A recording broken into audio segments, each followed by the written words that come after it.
Good morning, ladies and gentlemen.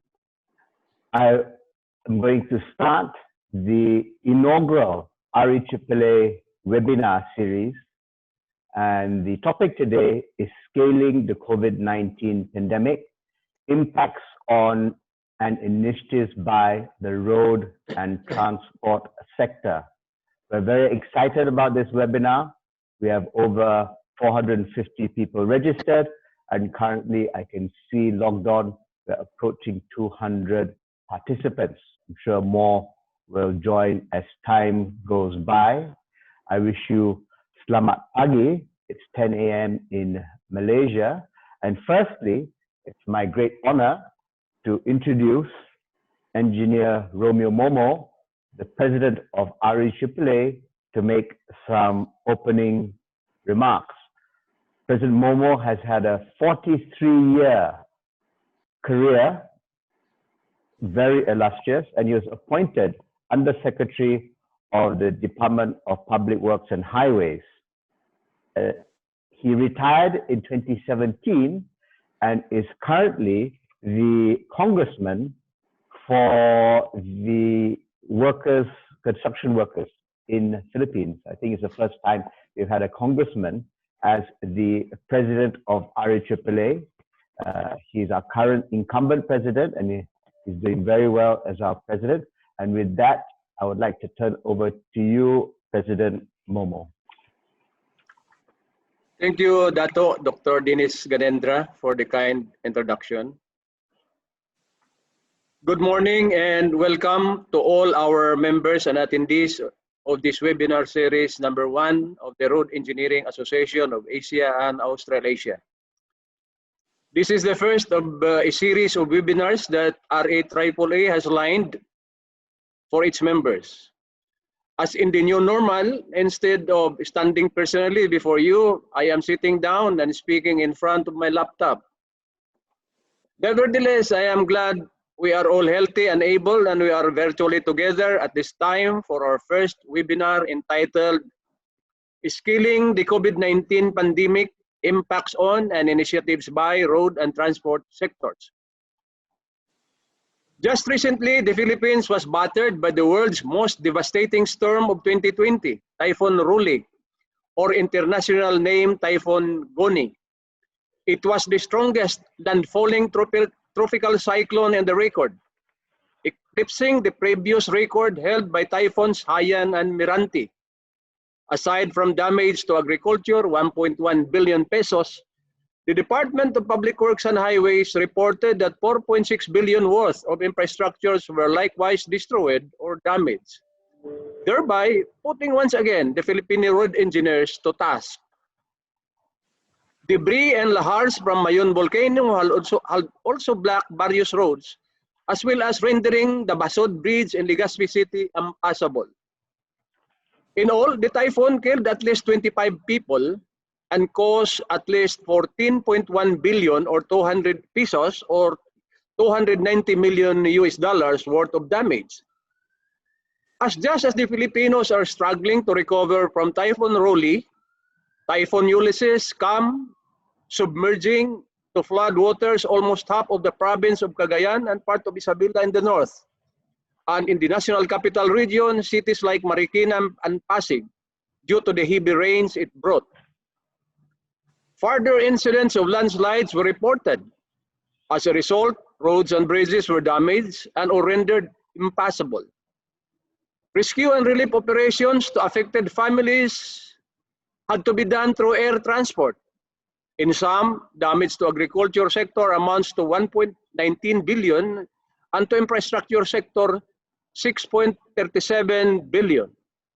A total of 25,852 houses were likewise damaged. So unfortunately for my beloved country, we are battling both the pandemic and storms in this new infamous 2020 we are all in. I mention this not to sound pessimistic, but to relay this message to all members. In spite of the challenges we are facing, of all the hardship, the rigors required by the performance of our respective callings, through the objectives that unite our association, through our resiliency and common goal, we can make a positive impact in our respective countries, and it is my hope that with this webinar, we can all learn from the experiences of our fellow member countries so we can further make concrete contribution in this battle for recovery from COVID-19. In behalf of REAAA, let me extend our gratitude to our resource speakers, Dr. Balamorogan Bupa from Malaysia, Dr. Maria Catalina Istamo Cabral from the Philippines, Mr.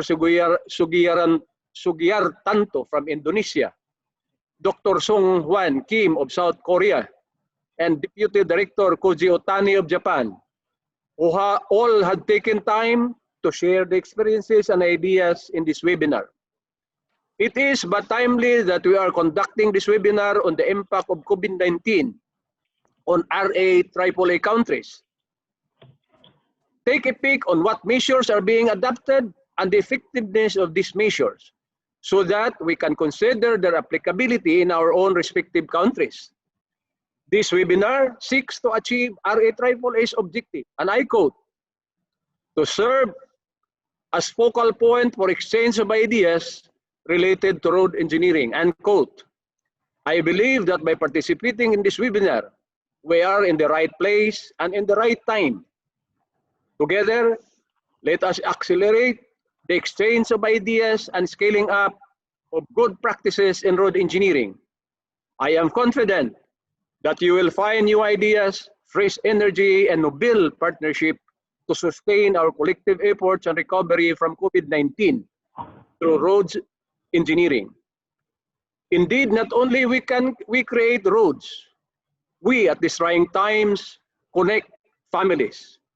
We create avenues to progress and development as we foster swift recovery and sustainability against this dreadful pandemic.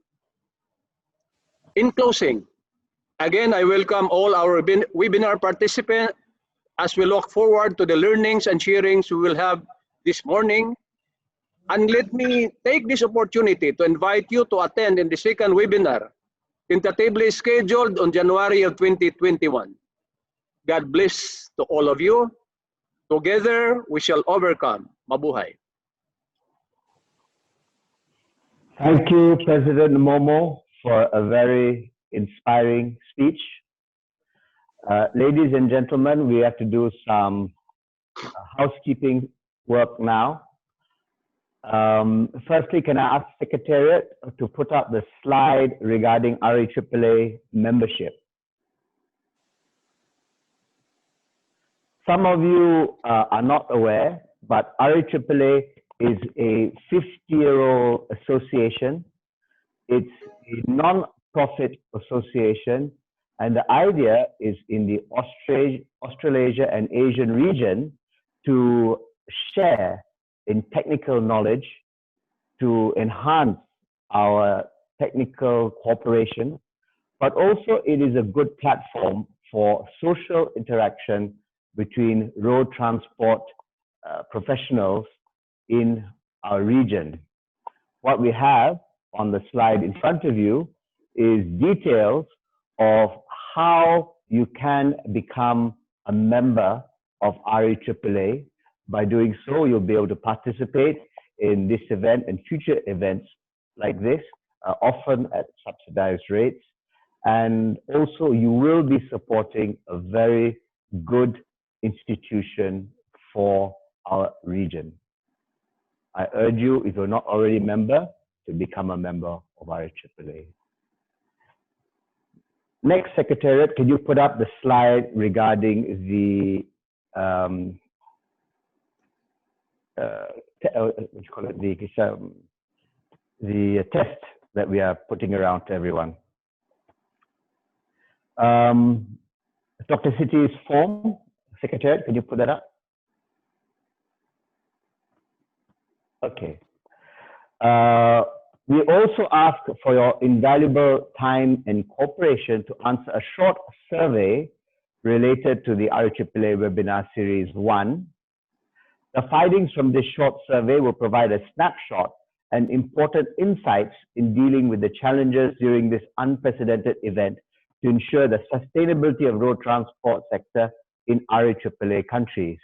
We greatly appreciate your time and cooperation. If you could just spend a few minutes to fill up this form, it will be very, very helpful for us.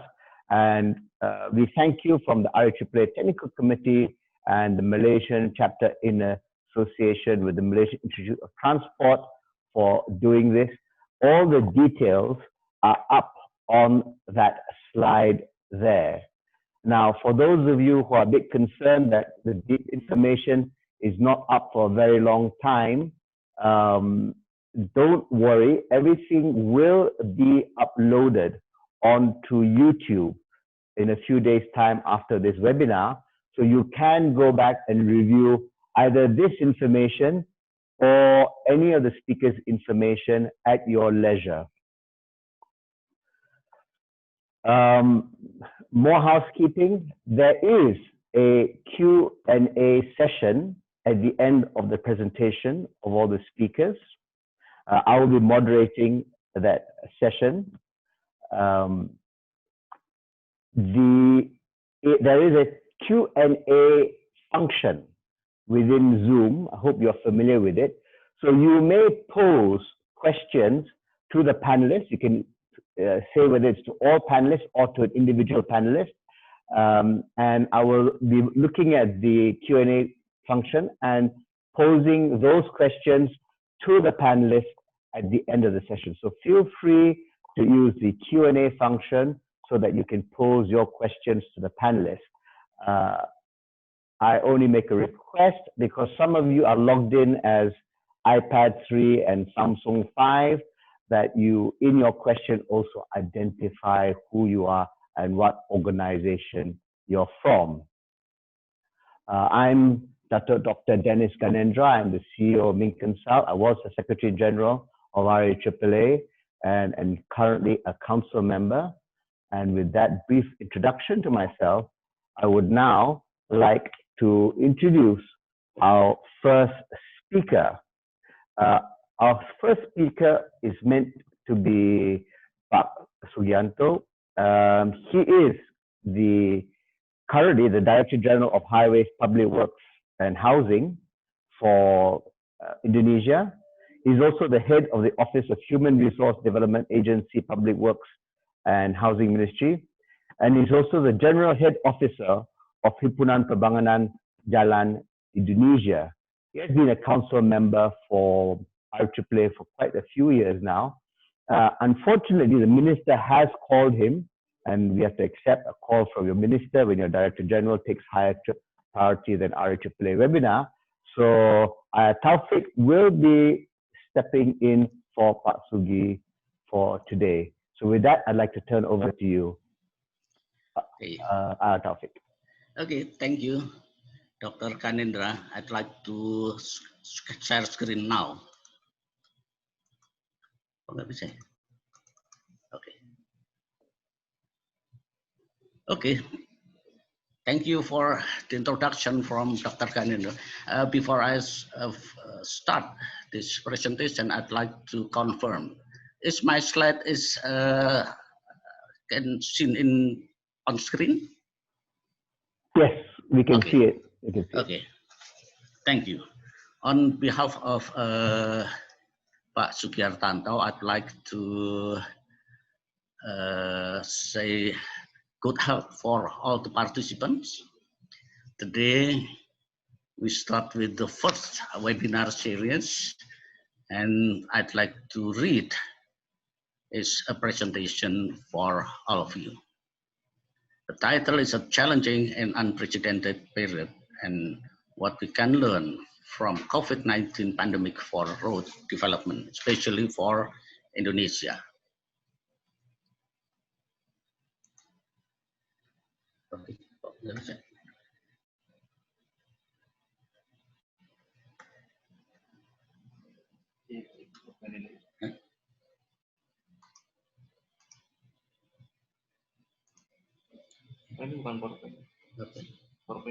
Okay. Sorry. Di mana ya? Ini. Langsung. Hah? Okay. Okay. Okay, there are three aspects. First is pandemic COVID-19 impact, policies, and conclusion. As you know that the pandemic cases is increases all over the world. Is in Australia, confirmed cases more than 27,000, and that case is 900. And in Indonesia, especially, now confirmed cases is 400,000, 417,000 cases. So it is increased almost 100,000 cases, and the death now is 15,500 people. So it is increased 3,000 people. And also in all over the world, the cases also increases. And what's the impact for Indonesia? The first is because of the lockdown, the 50% of average traffic in Indonesia is lower. And in unemployment is increased to become 5.23% in August 2020. And the recession, because of the recession, minus 3.5 Indonesia economic growth. And from this situation, that the government tried to introduce the labor-intensive contract economic recovery as a strategy. And from Moody's investment data, it is said that the construction industry is not so influenced by the COVID, but it will contribute to lower of national PDB. Then what's the policy for Indonesia, which is the movement of goods is 44.7 billion tons, and it has happened in Java and Sumatra, which is 81% of national PDB, because of 15% drop of the traffic. Then it influenced the logistic management situation. This is only the what we call the logistic management elements as a demand pattern, especially for commercial logistic. It is regular, but for the humanitarian logistic, it's not regular. And the supply chain pattern for the commercial logistic, definite and planned as the systems, but for humanitarian logistic, especially in emergency situation, this is random, and type of product flow, commercial product market price is fluctuate, but the food, medicine, healthcare, especially for humanitarian logistic emergency. And the main network structure is a permanent for commercial logistic, but for temporary storage, especially for humanitarian logistic, is not structured. It means the temporary storage is varies time to time. And the policy now, with which is the government take, is try to increase the local product supports to support the labor-intensive works. We are going to buy the big gun sprinkler, 100 tons cold paving, hot mix asphalt, and purchasing farmer rubber in 11 provinces, purchasing for resin ester in 27 provinces, procurement for LVD in 33 provinces, and some healthy modular home set supply, and by 250 units of instant panel modular home, and 300 units of water tanks, and 15 units of biodigester supply. This is a picture of that. What the labor-intensive contract means for Indonesia? The labor-intensive is an activity that involves community empowerment as unemployment increase, and half employment and poor, if any, in road maintenance and or bridge maintenance activities. To support these community socio-economic activities that are paid in cash weekly, the Ministry of Public Works and Housing adopted a labor-intensive works scheme to keep low-income workers who work casually in various types of jobs in work. This would help strengthen the economy. Under the principle of work types, the road construction working types consists of drainage revitalization, the road shoulder treatment, grass cutting, pavement patching, and bridge painting. And it is utilized the simple equipment, works in groups, and weekly paid in cash.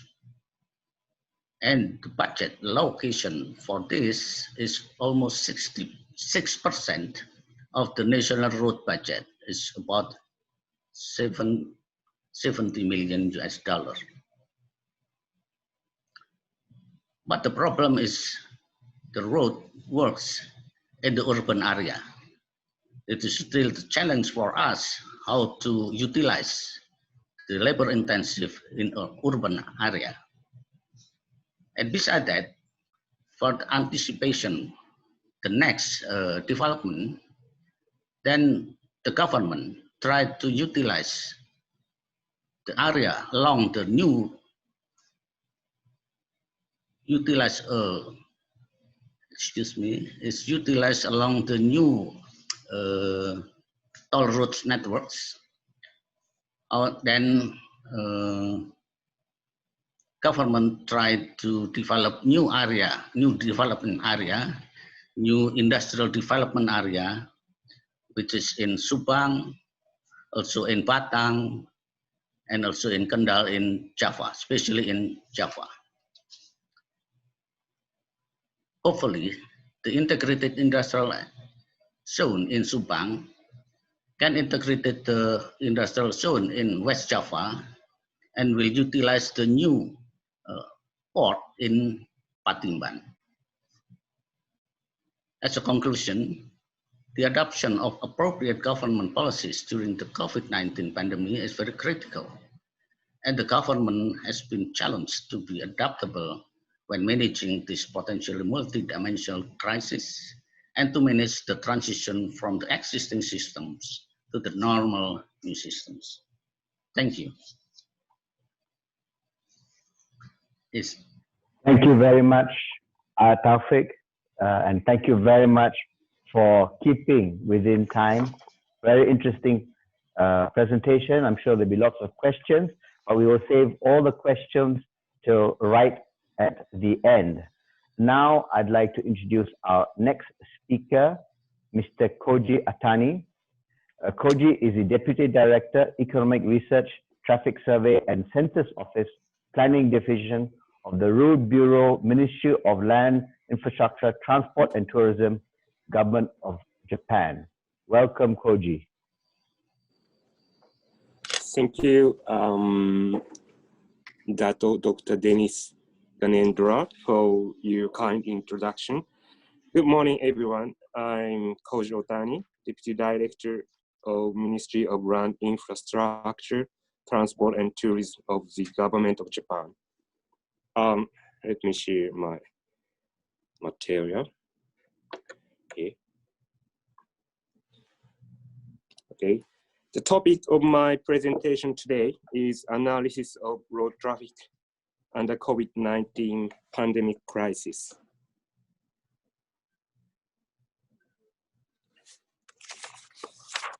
First of all, let me show you the COVID-19 situation in Japan, especially during the first wave of COVID-19 pandemic, the peak of which was the mid of April. This graph shows the number of new test positives per day in Japan from January 23rd. The first government's major action was... Sorry, Mr. Koji, we can't see your slides. Could you really? try sharing your slides again? Yes. Okay, sorry.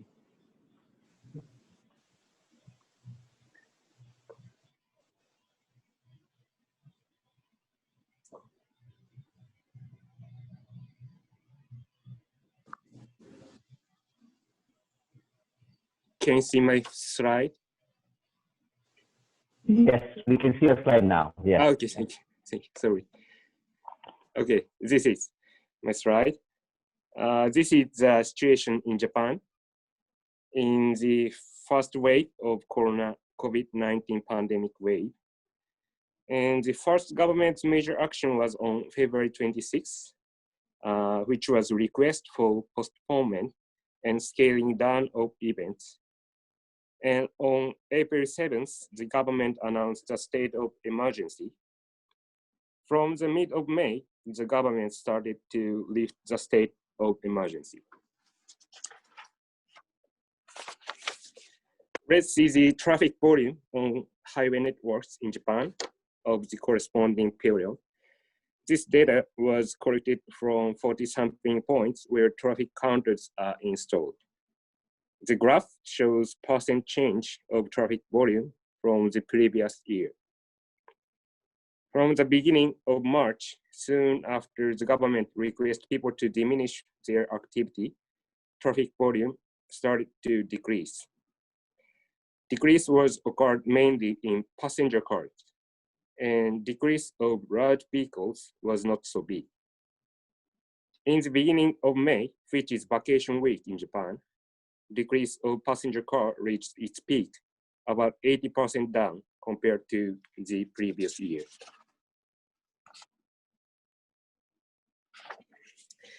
As I showed you in the previous slide, traffic volume data from traffic counters can tell us full situation in some extent. But since it is impossible to install traffic counters to all sections, only sampling analysis is available. In addition to it, OD data, or origin destination data, cannot be observed. Under COVID-19 crisis, OD data was important to analyze cross-prefecture border transport for the analysis of infectious expansion. With these points in background, we conducted analysis on the traffic situation using probe data. We cannot observe total traffic volume through it, but it can tell us travel speed and OD data of larger area.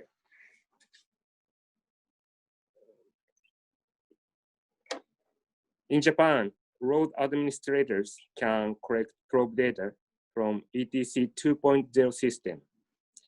This system is version 2 of the electronic toll collection system in Japan, which started its full-scale operation in 2014. The main advantage of ETC 2.0 is its capability of big-size data transmission. Using its ability, we collect probe data from cars with ETC 2.0 car units. Please see the lower part of slide. The probe data consists of two records. One is travel record and the other is behavior record. Travel record includes time, location, driving speed, etc. Behavior record includes time, acceleration, etc. This is for your understanding on the sampling volume of ETC 2.0 data. This graph shows ETC 2.0 usage rate of transition. The latest data shows that the ETC 2.0 usage rate was 23.5%. About quarter of for cars on tollways observed through the system.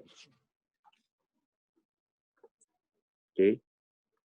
From this slide, I will show you the results of analysis of ETC 2.0 probe data. Analyzed items are, as you can see in the slide. I will explain. The first one is travel speed, the average in nationwide and region-wide. In region average analysis, we divided our country into 15 regions and calculated average travel speed of each region. Upper two figures are the results of weekdays, and the lower two are those of holidays. And left two figures are the results of eastern regions, and right two figures are those of western regions.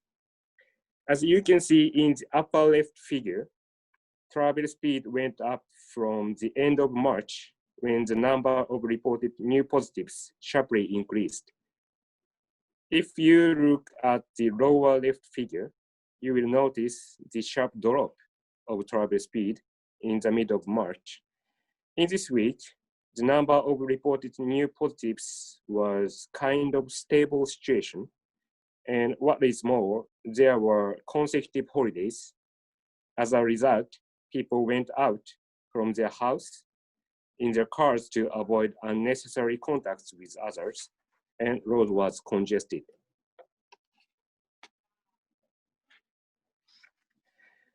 This is second item, travel speed in major tourist spots. This is case of Hakone, which is famous for hot springs and one of the most popular tourist spots for metropolitans. Trend is same with the region average, but showing it much more strongly. This data is really easy to correct if you decide the spot beforehand, and will be good monitoring indicator for areas where traffic counters are not installed.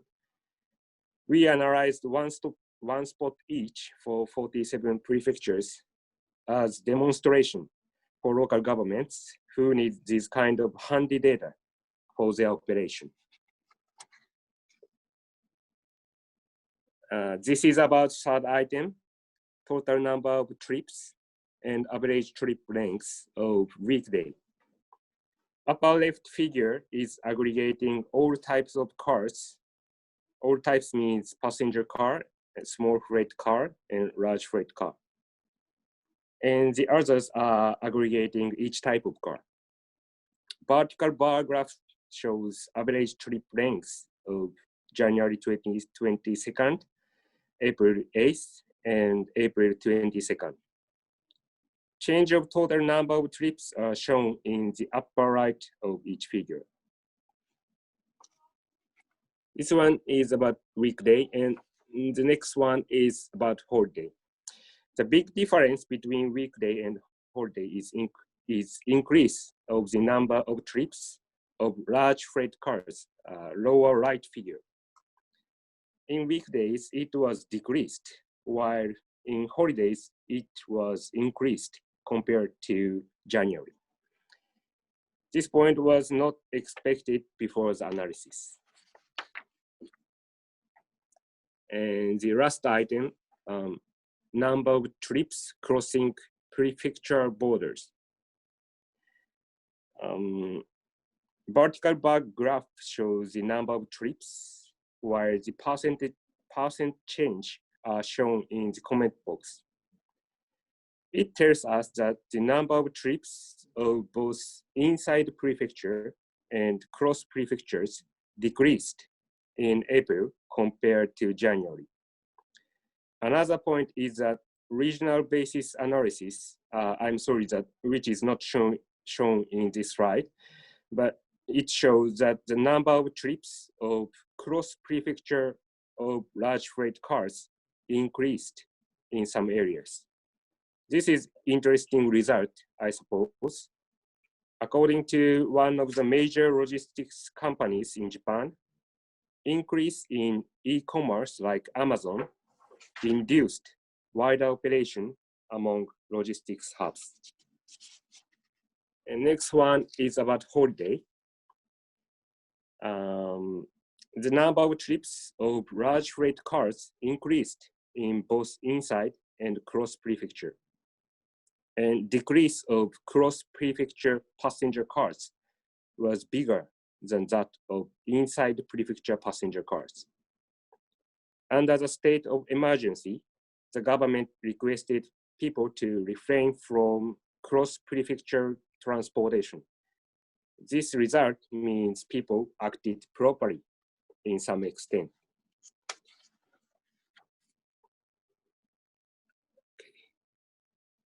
Next one is the comparison of traffic counter data and ETC 2.0 probe data.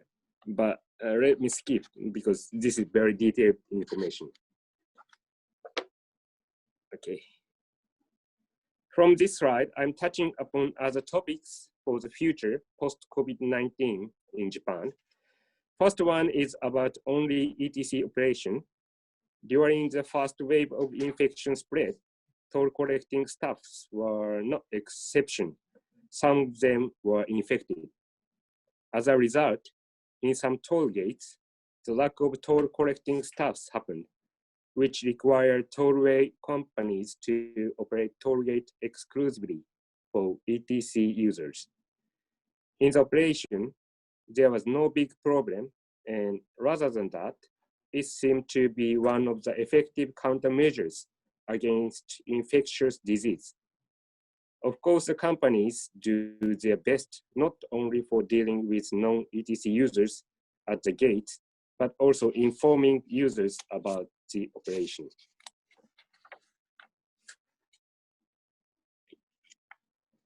With the results of only ETC operation, we are now planning roadmap for implementing ETC exclusive use of tollways. Since the usage rate of ETC is higher in urban areas, pilot projects will be conducted in those areas. Additional and supportive information is shown in the graph in the center of the slide that operation cost of tollgate for ETC users is 1/6 of that of non-ETC users. In addition to ETC exclusive use, in order to realize cashless and touchless society, utilization of ETC in other occasions, such as toll parking lots, drive-through shops, and car ferries has been started. These are about utilization of ETC. Next one is about digital transformation of road management. To sustain remote working environment, as well as realize rational road management, we are going to implement digital transformation strongly. Key factors are immediate and automatic detection of obstacles and structural damages, an efficient inspection system utilizing AI, drone, and other ICT systems, and utilization of ICT technology for construction works and maintenance works, such as automatic machine control. Some of the measures have already been taken in both tollway companies and our ministry. This is the last slide of my presentation. Taking the advantage of this opportunity where big data gets higher attention than usual, we are going to develop big data-driven transportation management further. Key factors are development of multi-road administrator data platform for maximum utilization of big data in transportation management. Next one is development of AI analysis system of camera images, which will be one of the core technologies for big data collection. The last one is development of open data platform for private companies to develop new business models using big data. These are the part of our challenges for post-COVID-19. Okay, that's all my presentation. Thank you very much for listening. Arigatou gozaimasu. Thank you, Koji-san, for a very interesting presentation. And thank you, Koji-san, for keeping within time.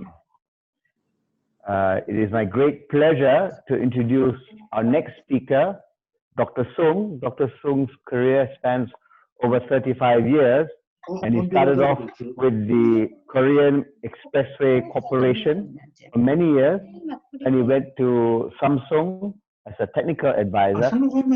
Currently, he is the vice chairman of Kunhua Engineering and Consultancy Company. Thank you very much, Dr. Sung. I'll turn over to you. And he's a long-term council member. Thank you, Dr. Sung. Thank you, Dr. Dennis. Let me begin my presentation. Can you hear me? Very clear, very clear, very clear. Okay. Would you show me my presentation slide on the screen?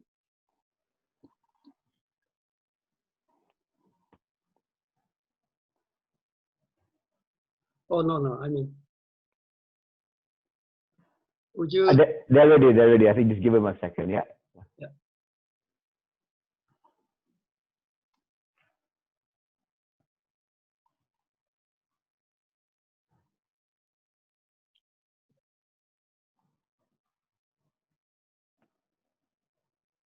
Secretariat, can you help us out here?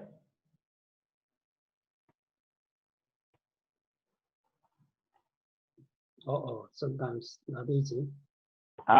Is there? Okay, here it is. Okay.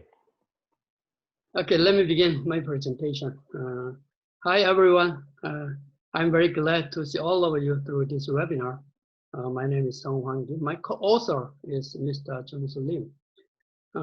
As you have experienced, we are in the middle of Corona pandemic era. There are so many things which have been changed. One of them will be the big impact on construction sector. So today I'm going to talk about the key prevention measure against COVID-19 at construction site. I'm going to present the following contents. I may provide very general information on COVID in Korea. Next. Okay. My paper will present two main issues. The first, I will describe the Korea prevention measures. And secondly, I will introduce how to implement the key prevention measures in the field of expressway construction. Next. Let me first get into the general information for Corona outbreaks. This map shows global distribution of Corona outbreak. Very large numbers in Europe and America have been distributed on the map. As of yesterday, around 54 million people were confirmed and over 1.3 million people were dead. Very bad. Global GDP will be dropped up to -5%. Next, there is no exception in even Asia. The mapping shows very large numbers of confirmed cases and actively spreading around neighbor nations. Next. Even in my country, Korea, we have big numbers of confirmed cases, over 30,000 as of yesterday, and 500 people were died. It seems a small numbers relatively, but we seriously concerned for the pandemic. In current daily confirmed cases were around 100, but yesterday we had over 300. It is very serious. So far, Korea has some low numbers of confirmed cases. Based on this data information, I would like to introduce key prevention measures against COVID-19. We expect GDP will be around -2% this year. Next, let's look at a couple of economic impact data during Corona period. As I mentioned, we predict GDP growth below -2% in Korea. And for construction investment, showing on bottom figure, the public sector has rather been increase of 6%, but the private sector is decreased -7%. Overseas contact is decreased 21%. So totally, the numbers indicate very poor prospect. Next, construction business index, CBSI, is near 80, much lower than normal case, 100. Next. Traffic volume in expressway has been changed a little bit during Corona period from January to October this year. Blue line means traffic volume changing last year. The red dot line means this year. Oh, sorry, I'm sorry. Change, the blue line means this year, red one for last year. Bottom figure presents number of confirmed cases of, let me see, next slide, sorry. Okay, yeah, here, yeah, the same. Okay, the bottom figure presents number of confirmed cases of COVID-19. So daily traffic was decreased -3.2%. Weekend traffic dropped -8.9%. The average during Corona period, last 10 months, shows -4.8%. So I think this number means not a big change in Korea. Next. Okay, now I present the count measures against corona by our government. Government guidelines will be the top strict criteria to prevent the corona pandemic in Korea. We, even in construction sector, should follow this government guideline. Our government adopted the previous experience, risk alert system, and whole of government approach. They consider 3 P's and 3 T's against COVID-19. Next. For the testing among 3 T's, we applied drive-through screening and walk-through screening procedures. It took only few hours to get the test result. It's very quick. Using the testing result, we trace entire history of the impacted cases and treat them as free for confirmed cases. Next. Next.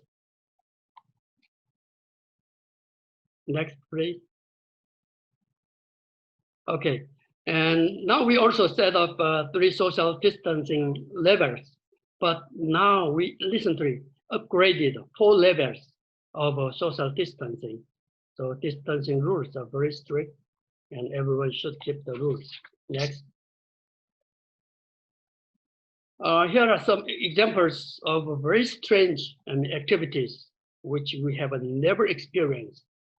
Taking examination test on soccer stadium and baseball game without spectators, webinar and classroom. Next. Corona is very active and easy to be spreaded, as you know. So our government sticks on very basic principles. The principles are openness, transparency, civic engagement, and innovativeness. government allows borders, society open, disclose COVID-related data, and creates problem solution as soon as possible. Next. Now, based on the government guidelines, Construction Authority, Korea Expressway Corporation, has implemented the K prevention measures at our construction site. KEC prepared a field manual based on K prevention guideline. Site office has taken all necessary steps to minimize the risk. For example, they developed various indirect contact inspection methods for construction site. Next. And KEC has established an emergency support program against COVID-19. The countermeasures treat two cases, such as decreasing of construction investment and contract in overseas business. So we suggest the response direction. Next. Now the slide presents an example of implementing the K prevention measures at the construction site. The map shows very general information of a construction site, which are managed by the Korea Expressway Corporation. In current, KEC has 14 field offices noted with red circles on the map. The 14 offices operate 107 working sites. In the site, over 11,000 people working every day. Among them, 1,200 people are foreign workers. The office executes around $3 billion every year. The field office has kept the government guidelines very well. In result, confirmed cases of corona was not occurred so far. Next. Okay, in the following two slides, some typical prevention measures are presented. As you can see on slides, they have very normal field activities, except checking body temperature twice a day, and small group of toolbox meeting and social distancing. Next. Even at the restaurant, workers are sitting every other seat, and workers share the knowledge of corona through education program. So if a confirmed case is occurred, workers should follow government guidelines. Suspected cases have to take self-quarantine for 2 weeks, and they can get paid leave allowance at least over 70% of average salary. Next. We have spent lots of efforts to enhance the work process in corona environment. We require to minimize direct contact among workers during construction activities. We also develop indirect contracting construction method, adopt the force industry technology, and also allocate a large budget for R&D. Next. In conclusion, our construction site don't have any big problem caused by corona so far. We are strongly sticking to the principles proposed by the government. No one was confirmed yet. Work schedule was not delayed.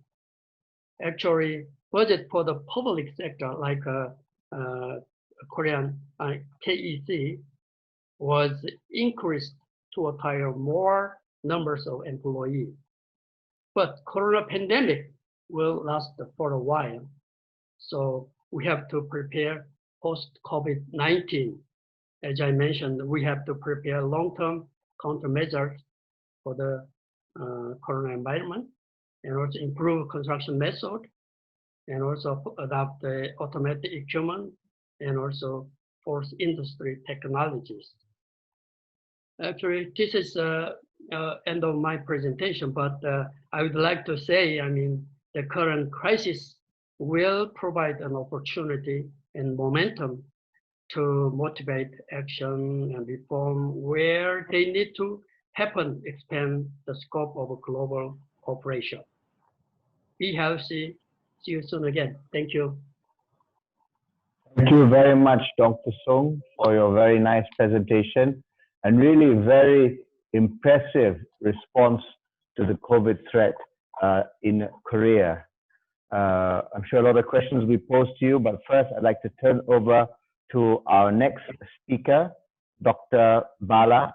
So Dr. Bala is from Malaysia, and he is the Senior Assistant Director of our Road Maintenance Division of Public Works Malaysia. Dr. Bala, thank you. Right. Let me try.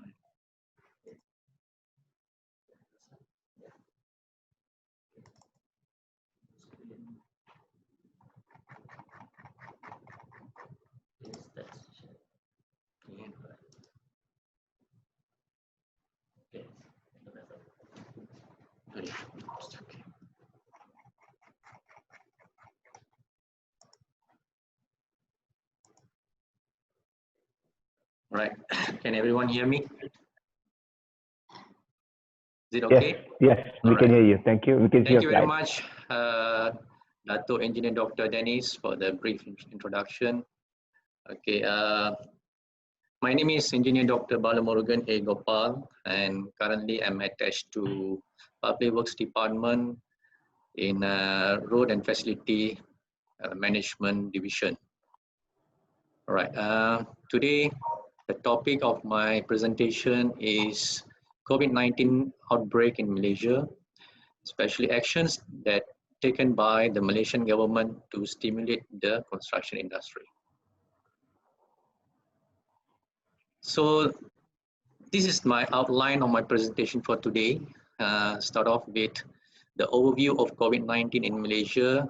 Here in this topic, I would touch on the history of COVID-19 in Malaysia, when it was started, and the history of MCOs which has been implemented in Malaysia, and finally the current situation of pandemic COVID-19 in my country, in Malaysia.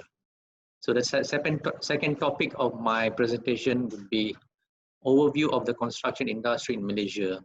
In this topic, I would be touching more on type of industries in Malaysia, the industries which is closely related to this construction industry, the secondary industry, and who are the personnel who involved in the industry will be touching this second topic.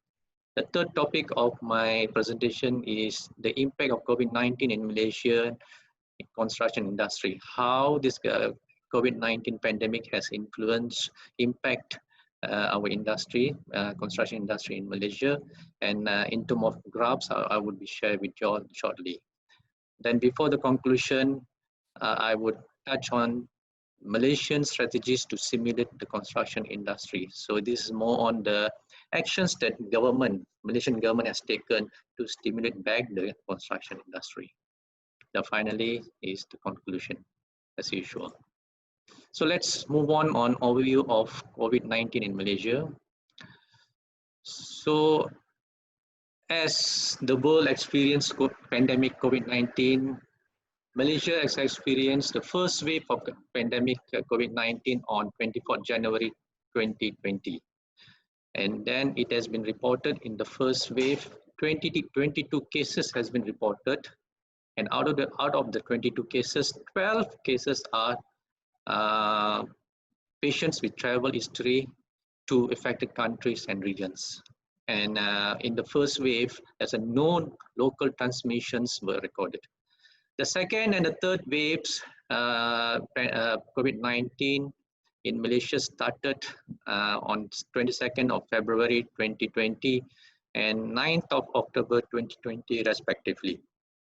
And then it is huge difference between the first wave and the second and third one, whereby in the second and third waves, an increasing number of local transmission were recorded. Following by the pandemic, Malaysian government has taken a drastic action on enforcing the Movement Control Order, MCO, okay, which has started in Malaysia on the 18th March 2020, and it's not over yet, it's still ongoing. And the reason that the Movement Control Order, the MCO, was implemented is to ensuring the safety of the people against the spread of the COVID-19 pandemic and to break the chain of COVID-19 pandemic.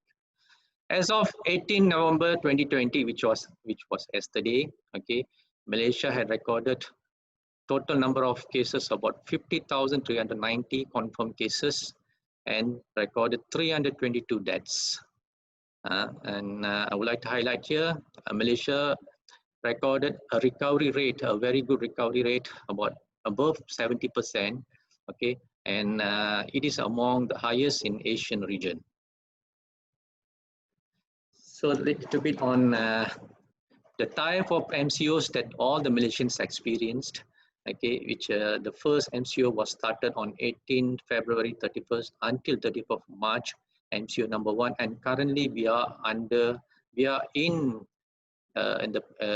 era of RMCO, Recovery Movement Control Order, which has started from 9th June and up to today we are in this phase, okay. And then just like other industry, construction industry are not excluded from facing the challenges and risks due to this MCO.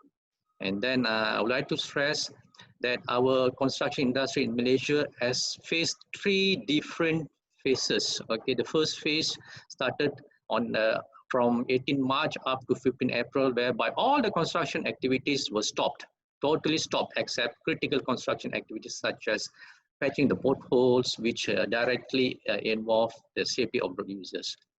Okay, from 15 April until 1st May, okay, a drastic action has been taken by the government to stimulate back the industry by allowing 13 types of construction activities, okay. And then finally, starting from 1st March, all the type of construction activities were allowed to operate. Next, move on to overview of the construction industry in Malaysia.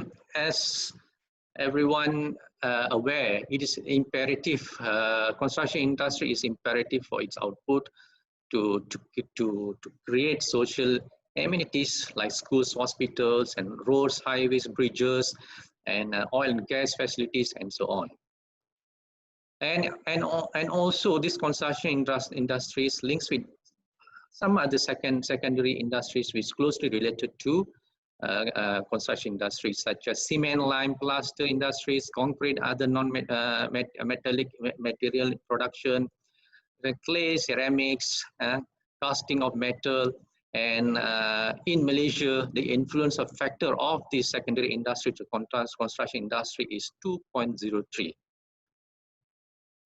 And also construction industry, many parties are involved directly, indirectly. So, but the direct players are developers, equipment machinery suppliers, the project management consultants, and professionals, and soil investigation workers, and so on. Indirect parties which are involved in this construction industry are the local governments, the authorities, the financials, and so on. And in Malaysia, we have we classify the contractor in 7 categories, starting from G1 to G7 based on the value of the work. Okay, and then if you can see from the pie chart, the main contributor is G1 contractors who are allowed to do jobs less than 200,000, followed by the G2 contractors who are allowed to do any government jobs valued from 201 ringgit to 500,000, 201,000 ringgit to 500,000. Okay, and then most of the 89% of the contractors are small, medium enterprises. Okay, and then it is the employment contribution from the construction industry is 8%, okay, whereby whereby we have local workers in this category and foreign workers and local skilled workers, administrative and site management. And construction industry also involves with many consultants like engineers, the professional engineers who running consultancy firms and quantity surveyors, and also architects and engineers. Consultant engineers plays a major role in this category.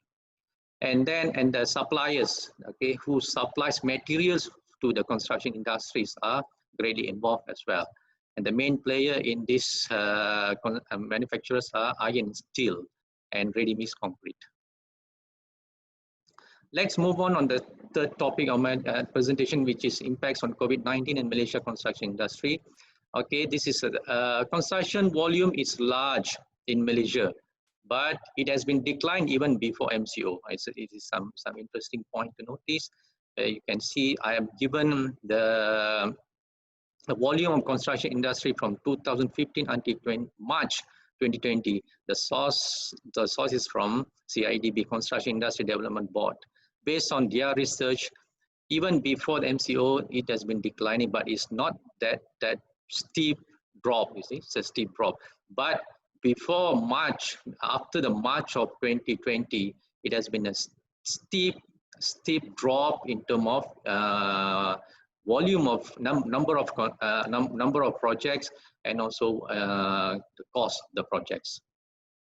Let's move on more closely on concentrate on the past 5 months before March 2020, whereby the number of projects which has been recorded, okay, projects construction projects which are recorded in Malaysia is 661 and slightly drop in the month of January 2020 to 558, and another slight drop on February 2020. But before the March of 2020, it is a very steep drop in terms of quantity of projects. It's only 80 active project which has been recorded is only 82, which the volume, sorry, the cost of the projects are only USD 0.5 billion. And then between from 18 March to 28 April 2020, the losses that the industry has experienced as shown in the pie chart, whereby 7,739 projects has been stopped, which is value at USD 4.5 billion. And the bigger loser in this category is the manufacturers, material manufacturers, which contributes 42% of the total loss. So now we look at the Malaysian strategies to stimulate back the construction industry. Okay, the first step that government has taken was on the 15th April, as I mentioned earlier, whereby they allowed 13 industries, major 13 industries, construction industry to allowed to commence with their activities. Okay, namely G1, G2 contracts, building projects which has IBS, industrialized building system score more than 70% and above is allowed to pursue with their jobs. And with the action, government has reduced the losses to 4.7 billion, okay, as shown in the pie chart. Okay, the biggest saver is from IBS score 17 above, okay, which contributes 58% of saving. And beside that, at the fourth quarter of 2020, government of Malaysia allocated about USD 73.8 billion, okay, USD 73.8 billion under the economic stimulus package. Okay, why we have introduced this is to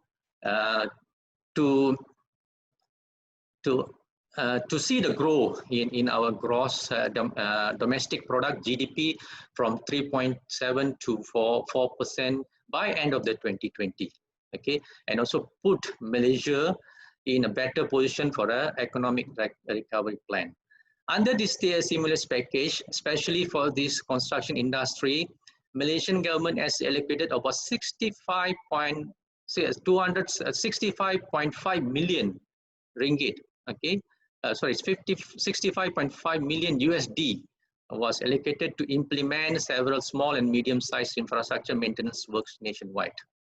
Okay, and then we has been strictly been ordered by the government to distribute this work to the small-scale contractors from G1 to G4. Okay, all right, and then PWD Malaysia was given the task to manage this allocation. And this is some pie charts which shows whereby the allocation has been distributed into two package, mini package. Package number 1 is PRE, package number 2 is Priatin. Okay, as you all can see, the main contributor, the main scope which has been implemented under these two scopes are, under these two package are periodic pavement maintenance. Okay. And in the current budget announcement, Government of Malaysia has allocated about 30 billion or USD 7.0 billion into this construction industry to carry out large, medium, small size projects. And this is the other approach is taken by government to stimulate back the construction industry. So one of these is enhanced technical vocational education training, okay, and then enforce policies and use of local resources and others. And finally, my conclusion is the sudden enforcement MCOs by government of Malaysia had put many sectors in Malaysia in jeopardy, okay, especially including construction industry. And this construction industry has been allowed to commence with their job with the strict SOPs in the 4th phase of MCO, okay, such as social distancing, management of workers and others. And I feel to combat and also to curb the spread of COVID-19, all the Malaysians has to play their role to achieve the objective.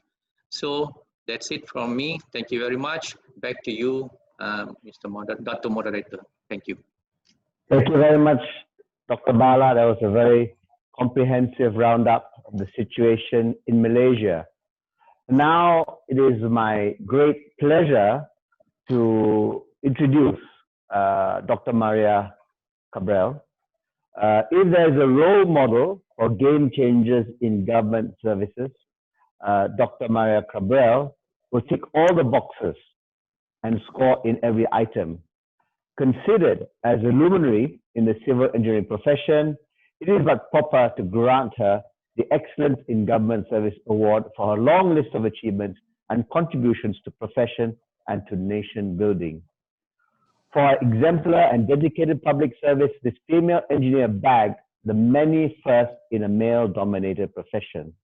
With a stellar academic and professional accomplishments in the field of civil engineering and in advancing women's welfare in the workplace, she is truly imitable.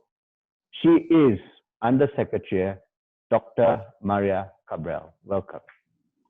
Thank you, Dennis, and good morning to everyone. I hope I'm coming in clear. And I'd like to thank you. I'd like to thank each and every one of you for giving us a portion of your time, despite your busy schedule, to grace this webinar series with a theme scaling the COVID-19 pandemic, impacts on and initiatives by the road and transport sector. The theme of this REAAA webinar series highlights the roles and commitments of the government sector, as well as our industry partners in the road and transport infrastructure, by providing and promoting continuous implementation of sustainable infrastructure, including the measures to help combat this pandemic and uplift the economic growth of each country. The Philippines Build, Build, Build program remains to be the major platform of President Duterte. It's the best driver of economic growth. With its multiplying effect in terms of employment and inclusive growth, the Philippine government is strengthening the Build, Build, Build program to revitalize the economy post COVID-19 pandemic. In 2019, the country's spending on infrastructure drastically increased. It surpassed the 5% of the gross domestic product, which is twice as much as the country's average total spending for the last 50 years. The Build, Build, Build program means there will be new and better cities. Particularly, we're building the new Clark City in Kapas Tarlac, which spans 9,450 hectares and is being built to be a smart, green, and well master-planned metropolis outside Metro Manila. The government envisions the country's rail network to expand from 77 kilometers of operational railways to 1,900 kilometers, benefiting around 4,500 million passengers daily. And this will majority of this will be delivered by 2022. The 36-kilometer Metro Manila subway is the Philippines' first ever underground railway system, has started its mobilization works last December 2019. Other ongoing railway projects include a 38-kilometer rail line that will connect Manila to Bulacan in the north, the 22-kilometer Metro Rail Transit 7 connecting Quezon City to San Jose del Monte, Bulacan, also in the north, and extension of the Light Rail Transits 1 and 2. Air connectivity in the Philippines remains one of the key important factors for our country's progress and promotes regional development across the archipelago. We have completed 180. Can you go back? We have completed 180 airport projects, and we are doing another 124 more to complete our targets by 2022. The Bohol Panglao International Airport and the Mactan Cebu International Airport's new passenger terminal building were completed in 2018. The Clark International Airport new passenger terminal is substantially completed, and a new international airport in Bulacan will also be built to complement the operations of NAIA and Clark International Airport. Our main objective is not only to build, but also to connect. It is important that infrastructure projects we built are integrated and complement each other for it to be sustainable and continue to promote inclusive growth across the archipelago. Our main strategy is to build well-planned and integrated infrastructure that will decongest and avoid over-concentration of socioeconomic activities in highly urbanized areas, particularly metropolitan Manila, to promote regional development. Infrastructure that will make communities livable, sustainable, and resilient remains to be on top of our priorities. The government also envisions to a more connected Philippines despite being an archipelago. The Inter-Island Linkage Mega Bridge Program will provide linkages among the various islands of the country through the construction of short and long-span bridges. The Mega Bridge Program includes the 3-kilometer Pangil Bay Bridge in Mindanao, the 4-kilometer bridge that will connect Samal Island and Davao City, the 32-kilometer Bataan-Cavite Bridge, and the 32-kilometer Panay-Guimaras-Negros Bridge. Expanding the country's highway and expressways will give way to regional development and will eventually decongest highly urbanized areas, again, particularly Metro Manila. We will build and lay the groundwork for another 1,000 kilometers of new high-standard highways and expressways in Luzon, Cebu, and Davao. One of the game-changing projects of the government is the Luzon Spine Expressway Network Program. A total of 905 kilometers of high-standard highway and expressways in Luzon are targeted to be implemented and constructed in Luzon, which is about twice the 382-kilometer of existing expressways. The 633 billion priority program of government aims to reduce travel time between Ilocos all the way in the north to Bicol all the way to the south from 20 hours to just about 9 hours once we finish this Luzon Spine Expressway Network program.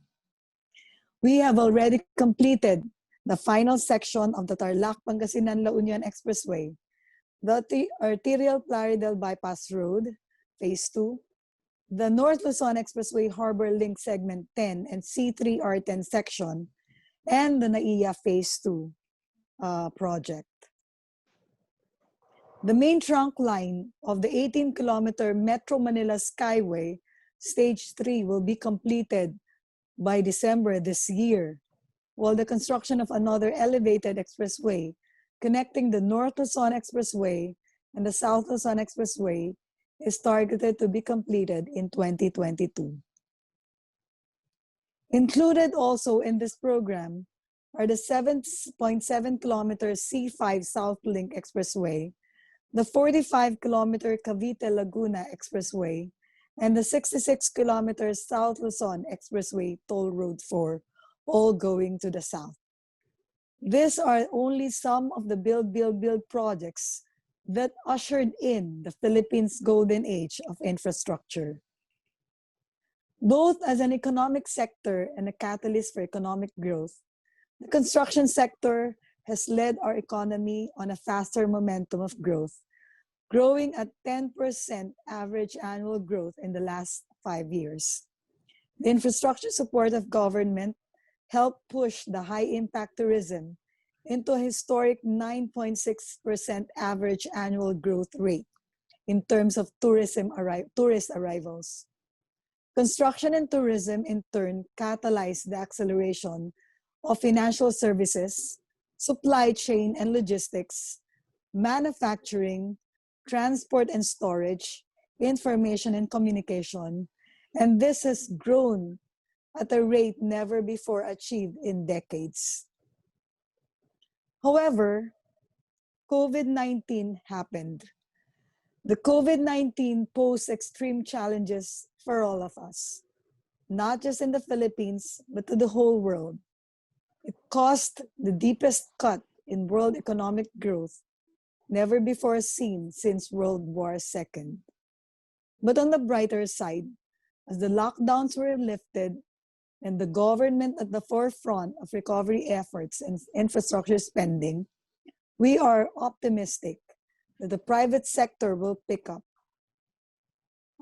and pace and join the government in accelerating construction activities critical for circulation of money and economic growth starting in the first quarter of next year. As a measure to limit the spread of COVID-19 in the country, community quarantines or lockdowns with varying strictness were imposed by the Philippine government through the Interagency Task Force for COVID-19. This we call the Enhanced Community Quarantine, or EZQ, is the strictest of such measures. As of to date, Metro Manila, including the cities of Bacolod, Iloilo, Tacloban, and Iligan, as well as the provinces of Batangas and Lanao del Sur, are the only areas under General Community Quarantine, or GCQ. No areas are classified under ECQ, and the rest of the country are now under modified General Community Quarantine, or GCQ. And shown is the list of projects according to the type of community quarantine that the government allow. In the fast-tracking infrastructure development, government health protocols will religiously be adhered to. The Department of Public Works and Highways has issued Department Order 39, Series of 2020, prescribing the construction safety guidelines in order to continue construction activities without adversely affecting the health of the workers and other stakeholders. And to further help reduce the spread of COVID-19, various interagency strategies were developed and implemented. This include the contactless or cashless toll payment system, which the Department of Transportation has already required for all vehicles to be registered before the end of this year. Government is also intensifying its effort to promote zero carbon footprint or active transport by building more bicycle lanes and pedestrian infrastructure, especially in urban centers like metropolitan Manila. Part of our journey to recovery, we have become even more relentless in rolling out our infrastructure projects that are expected to rekindle our economy and provide opportunities to those who lost their jobs during the pandemic. A total of 1.5 million pesos, a total of 1.5 million jobs is targeted to be created by end of 2020. The government is going to continue the build. What we will build is the future and the life of the Filipino people. And this COVID-19, we will heal as one, and we will build our future as one. Thank you everyone for listening, and keep safe and good luck on all your worthwhile endeavors. Mabuhay po kayong lahat. Thank you, Dr. Maria, for very impressive work that you're going on in Philippines. Now, I think we come to really what I feel is a highlight of the session, where we get the question and answers from the panelists. You have a great opportunity to ask these very, very bright panelists any question you want and really learn from them. I can see some questions already been posed, and I will come to the questions being posed on the Q&A group. But before that, I'd like to put some questions to all the panelists. I suggest we go through in order that we spoke. The first question I could pose to the panelists is that, knowing what you know now, would you or your country have reacted to the COVID pandemic differently at the onstart? So maybe we can start with Aya Taufik.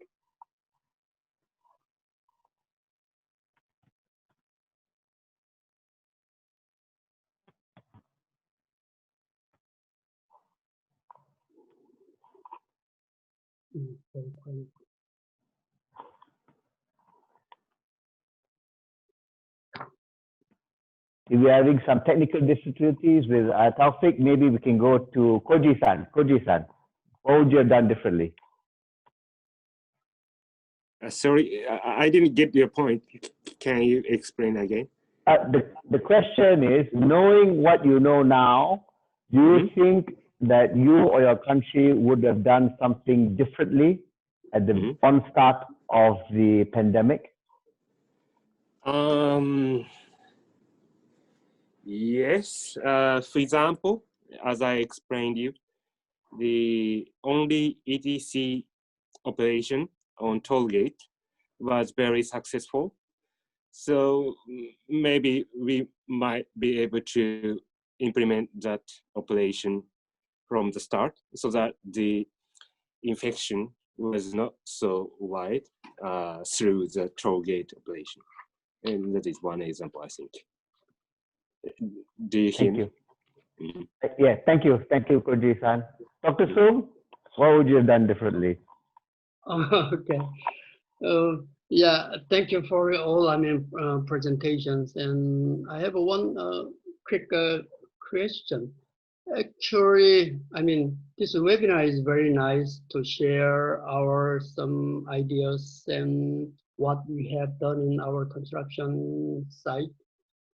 But I don't know if we have any further chance, and maybe how we can share some new some technology which will prevent COVID or pandemic at our construction site. Probably, as I told you in my presentation, and actually we modified or developed many, construction methods to minimize some spreading the COVID through between among workers. So maybe next time we may share what kind of a technology, what kind of method we have developed, and then we can share with other countries. Thank you very much, Dr. Sung. So I think through REAAA, we have a number of channels for getting important information through. So we have our newsletter. So our newsletter will be pushed out to all our members. On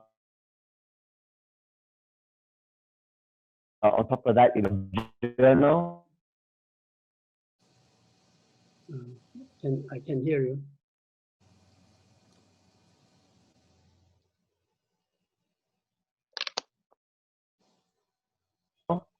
Now, we have a website members to share, and most directly would of course be through our council members. So we have council members representing all the key countries in our region, and it is important information. We can put it through our council members to disseminate it through to our members in our member countries. Of course, there is webinar series 2 coming up, and we look forward to other interesting topics that we could pick up on there. So that would be another way of picking that up. Does that answer your question, Dr. Sun? Yep. Thank you. Yeah. Maybe now we'll go to Dr. Bala. What do you think Malaysia or you could have done differently?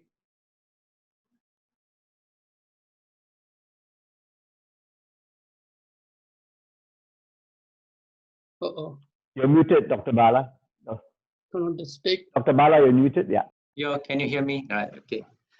So as I mentioned earlier in my slide, Malaysian government is giving importance to carry out small scale and medium scale construction activities, right?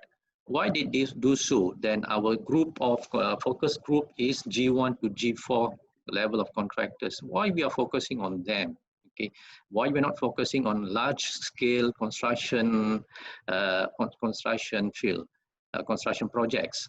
See, by doing so, by concentrating a specific concentration for this small and medium scale of projects, we could able to pay the contractors fast. Okay, when we pay them fast, what these contractors, small scale or small grade contractors, going to do? They're going to spend that money fast. So in a way, we're going to stimulate back the industry and also to stimulate back to put Malaysia back into right track in the recovery of economy. Okay, that's one of the action I feel a proactive action that Malaysian government has taken. Okay, beside that, in coming to building industries, we are emphasizing on usage of this IBS technology, industrialized building system, whereby why we are specifically going for that, not only to enhance the quality of output of the construction outputs or construction buildings, and nevertheless, I think one of the reasons is to minimize the number of workers at site. When we have this IBS, number one, of course, the quality will be controlled. At the same time, when you've done that, do the components of the elements of the building in a controlled environment, you can control the spread of the disease or the spread of the virus of COVID-19.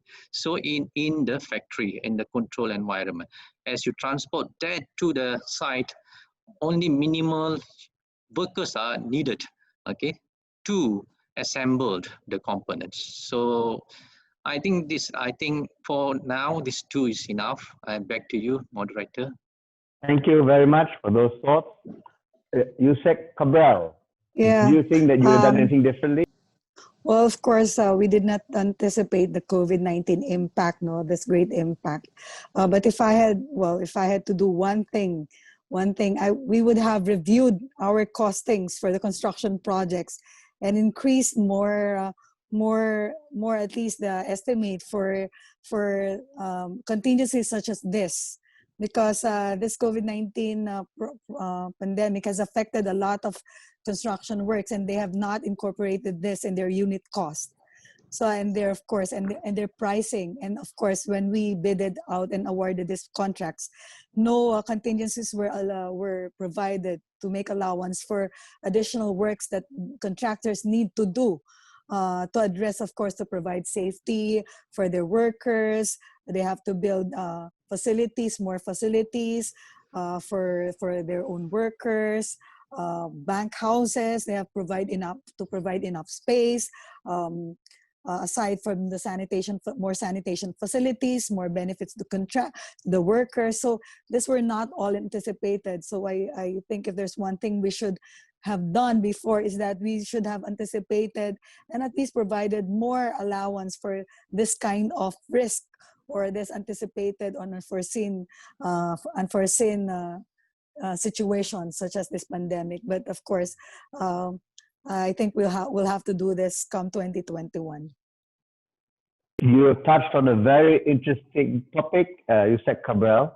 I think going forward, I think all of us will have to look very carefully at the contracts that we go into and look at force majeure clauses and pandemic clauses and so on and so forth. Yes, because contractors and the consultants bore all the expenses in making sure that their workers are protected, because they were not provided in the contracts, and no contingency for this kind of unforeseen and major expense was also provided. So if again there's a window to allow government to support the construction industry, particularly the contractors and the consultants, on how they can at least provide for their construction workers under their existing contracts. Our Philippine government is willing to listen. Yes, and I think it's very good, your concept to have a separate, maybe a line item or a few line items, maybe as a provisional sum to cover these costs, be it in terms of housing or separation, social distancing. I think is a really, really excellent idea. I think we could talk very much on that one topic by itself, but I'm going to move around. I can see Engineer Taufik is back with us.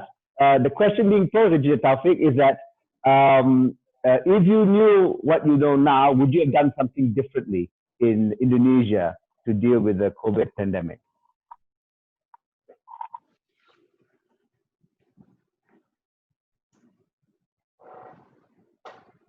Engineer Taufik, your mic is not on. Do you mind unmuting yourself? We can't hear you. Okay, yeah. Regarding the Philippines experience, then in Indonesia, the ministry have already published the decree that the additional costs for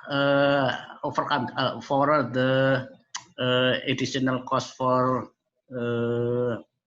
fulfilled the health protocols is paid by governments with the separate items.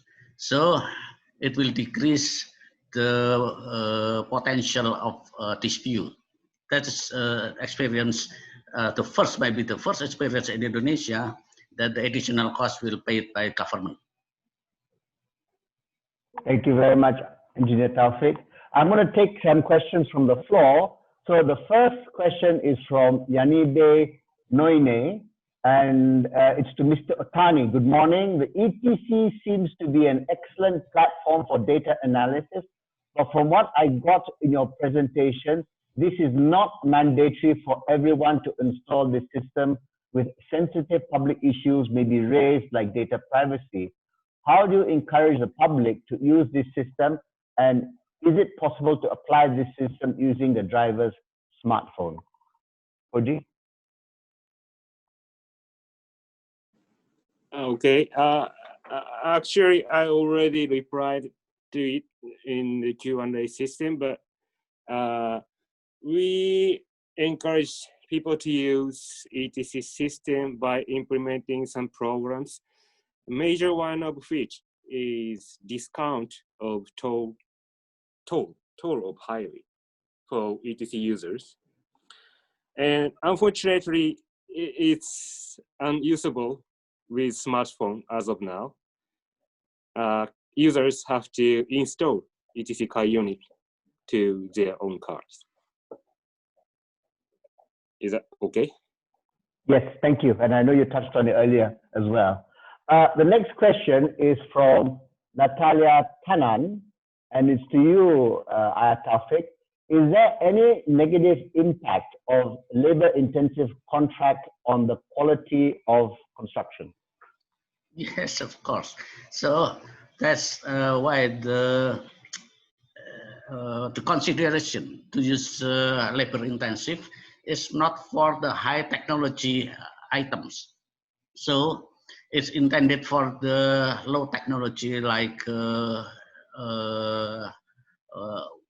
excavation or maybe ditch with a small volume. So the quality is not critical. So we try to select the items which the quality is not critical. It's intended for the labor intensive. Thank you very much, Taufik. Now a question from me again, and I would like to go around in the same order as I did last time. What I find is that the impact on COVID in all our countries, though it is quite bad, is not as bad as it is in the West. So I'll give you some statistics. Doing best really is South Korea with 10 deaths per million population. Then Malaysia also 10 deaths per million population. Japan 15 deaths per million population. Philippines 72 deaths per million population. And Indonesia 56 deaths per million population. We're doing 10 to maybe 100 times better than the nations in the West. USA is at 772 deaths per million population, Brazil 786, France 715, Spain 899.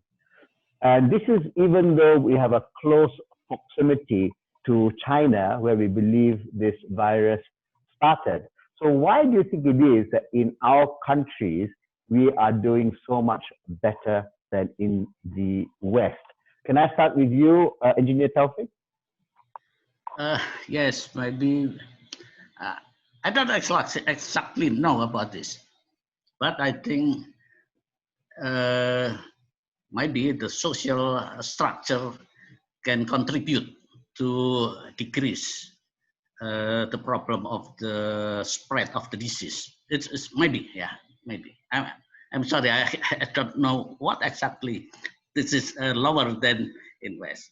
Second, I think we use the informal leader to educate the people how to use the health protocols consequently. Maybe that's okay. Thank you, Taufik. Koji-san, any thoughts about this? Okay. To be honest, I don't have any idea, but I think as I do now, we always wear mask.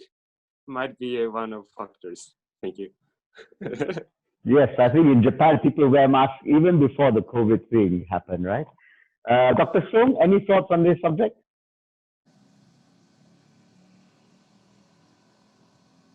Dr. Sung, you're muted, so we can't hear you.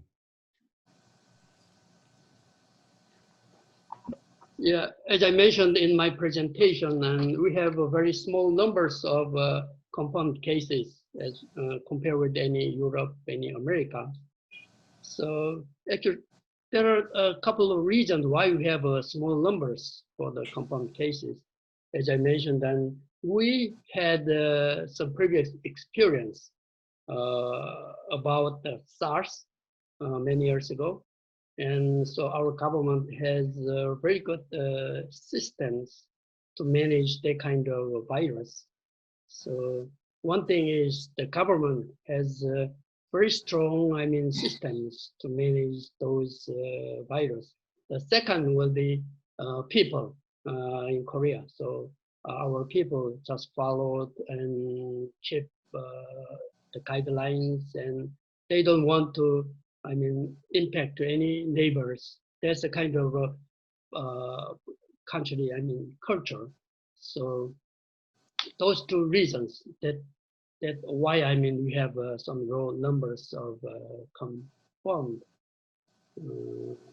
So yeah, that's my answer for that, and I don't know anything else. That's my answer. Thank you.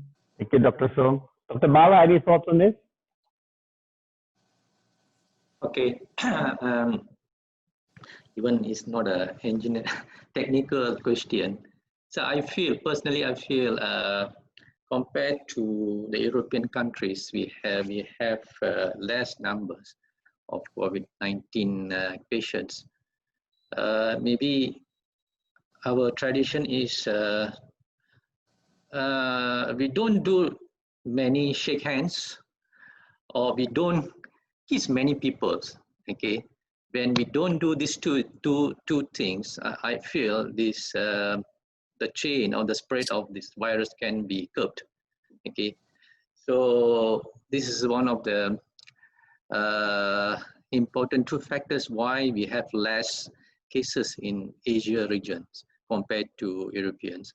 Secondly, maybe, well, I think our the campaign that conducted by the government, okay, shown some positive effect, okay, positive effect by giving awareness to the people what is do and don'ts during this pandemic time, okay, at pandemic era.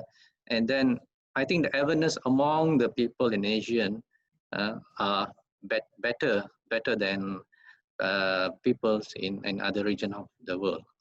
Okay, whereby we are Biden, and we are following all the rules and regulations set by the government. Okay, not to shake hand.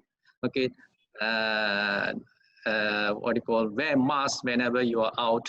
Okay, avoid the congested area. Okay, whereas in European, I don't see that. Okay, and they're still going around in the town without wearing this apparatus and the mask especially, and then it's quite difficult to control if we have this kind of a mentality. Thank you very much. Thank you, Dr. Bala. Yusuf Cabral, any thoughts on this? Yes. Well, I believe the Philippines has a strong and decisive leader. President Duterte has created an interagency task force for emerging diseases, especially for COVID-19. And this task force has worked very hard and still working hard to develop policies. And of course, the culture of the Filipinos, we follow. Well, majority, most of us follow. If they say you have to put face mask and face shield, majority of the Filipinos follow. No, strict protocols also, especially in malls and department stores. The Secretary of Trade and Industries always inspect compliance of these commercial establishments. Restaurants also very strict, and the government has assigned and has dedicated force, no, especially for contact tracing, for construction of quarantine facilities. So I guess all these concerted efforts and integrated efforts of government are working to our advantage. And of course, as you said, I think the culture of the culture, no, is very important, and I could say that majority of the Filipinos follow what is imposed to them by the government, and many of us appreciate because it's really for us. And of course, we're all scared to acquire the virus ourselves because, of course, we have all the news about other about other people's conditions, and of course the death. So we're also scared. So I think the strategy of the Philippine government is working to our advantage, and hopefully everyone continue to follow. You know, because we're not going to see an end of it this year. So I think we'll still have to strictly follow the health protocols in all areas, in all sectors.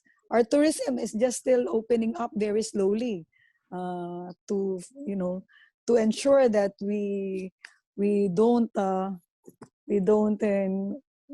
encourage, no, and we don't open up immediately.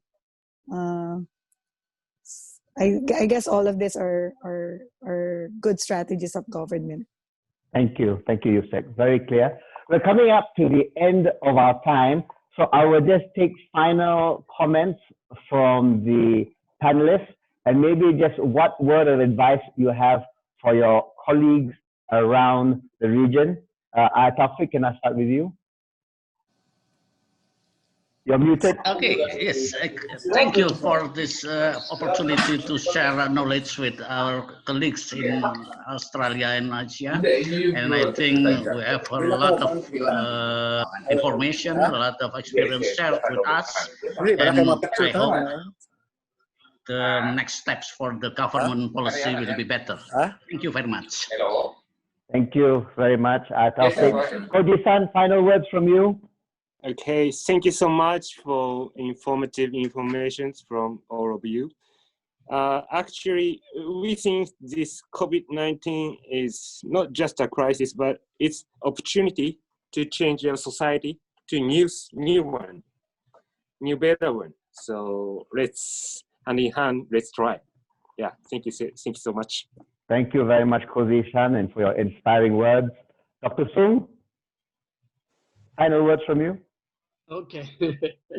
Yeah, actually, this is a very good opportunity to share our opinions and some technologies. So probably this is the first time, so we just share some very general information, and then probably next time we can go in pretty detail. Some, like, as I told you, we share some advanced, some modified, some technologies to protect against, the COVID virus. Yeah. So maybe we may have common items. So maybe next time we can share some more detail. Thank you. I think that's an excellent idea, Dr. Song. So maybe for a future webinar, we can look at technologies and all that associated with this. Thank you. Dr. Bala, final comments from you, words of advice?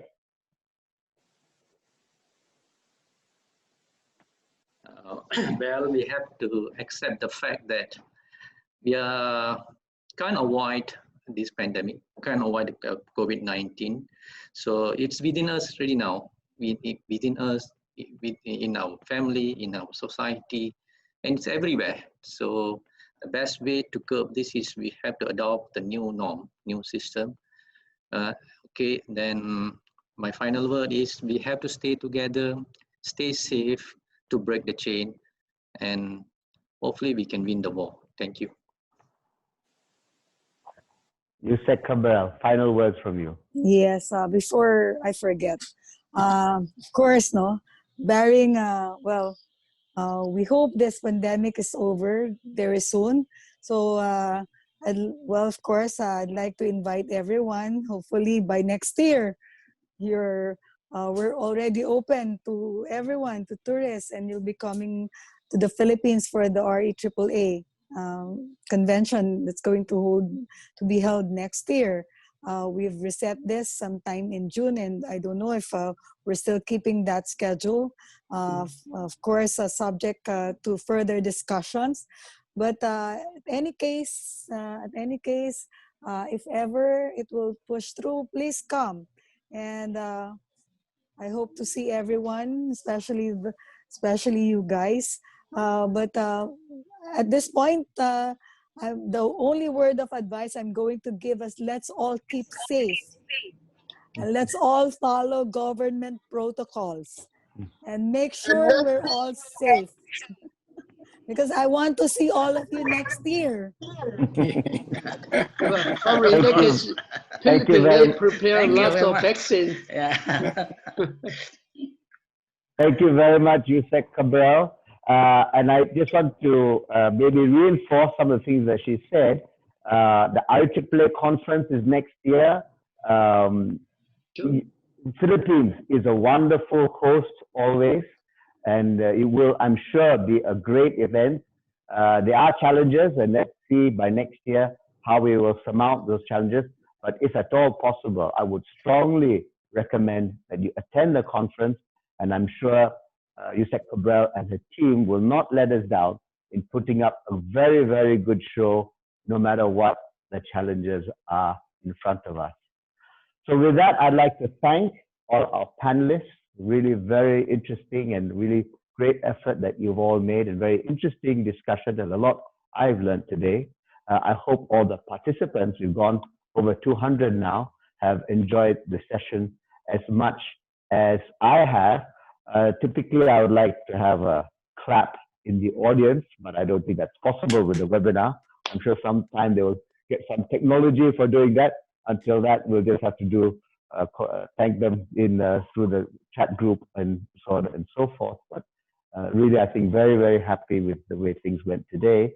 I have to do some more housekeeping items. So firstly is the survey questionnaire, where I had some feedback that it wasn't sure how to get to the survey questionnaire.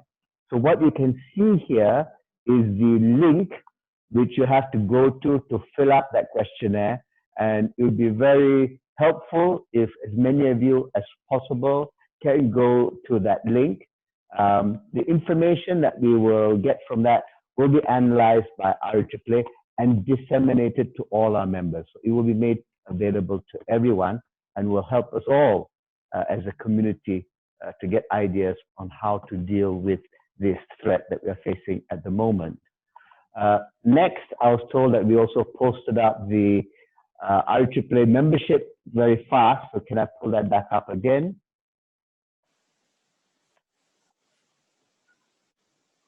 The membership details. So yes, this is how you can become a member of REAAA. So there's an email address there right in the middle, execsec@reaaa.net. And there's a website you can go to find out more about us.